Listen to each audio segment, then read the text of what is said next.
Hi friends, இன்றைக்கி கீர்த்தி சுதர்ஷன் நாங்கள் எல்லாம் ஃபேமிலியோட பொங்கல் ட்ரிப் மாதிரி நாங்கள் வெளியில் கிளம்புனோம். ஆற்றுத்திறன் அன்னைக்கு எங்கே போனோன்னா பஞ்சவாடி ஸ்ரீ ஆஞ்சநேயர் கோவிலுக்கு போனோம். பஞ்சமுக ஆஞ்சநேயர்னு சொல்லுவாங்க.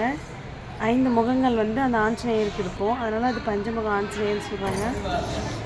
நல்லா பெரிய சிலைங்க, நல்லா பிரம்மாண்டமாக இருந்துச்சு, பார்க்கவே சூப்பராக இருந்துச்சு. ஆஞ்சநேயரோட முகம். துளசி மலையெல்லாம் வாங்கிட்டு சாமி பார்க்க ரெடி ஆகிட்டுனாங்க. உள்ளே போயிட்டு வரிசையில் நின்று நாங்கள் பார்க்க ஆரம்பிச்சிட்டோம். அங்கே போகிற வழியிலேயே தண்ணியில் ஒரு கல் போட்டு வச்சுருந்தாங்க. அந்த கல் வந்து பாருங்கள், எல்லா கல்லுமே தண்ணியில் போட்டால் உள்ளே போகும்னு பேர். ஆனால் அந்த கல் பார்க்குறீங்க இல்லையா, அது 12 கிலோ வெயிட்டு. அது ஒரு அபூர்வ கல், மிதக்கிற அபூர்வ கல். ராமர் பாலம் கட்டும்போது யூஸ் பண்ண கல். அது அவ்வளோ தண்ணியில் மிதச்சுங்க. தொட்டு பார்க்கும்போது எங்களுக்கே பிரமிப்பாக இருந்துச்சு, உடம்பே சிரிச்சிருச்சு.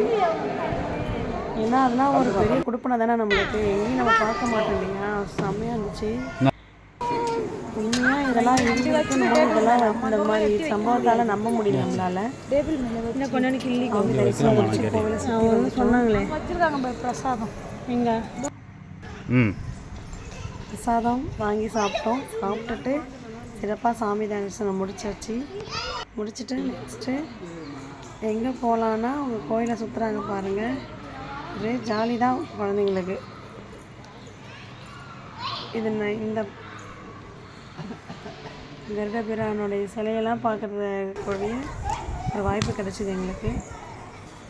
கோவில் சுவரில் சித்திரங்கள்லாம் அழகாக வரைஞ்சிருந்தாங்க. கோவில் பார்க்க நீட்னஸாக அமைதியாக நல்லா அழகாக இருந்துச்சு. எல்லா வசதியுமே இருக்குது. பார்க்கிங்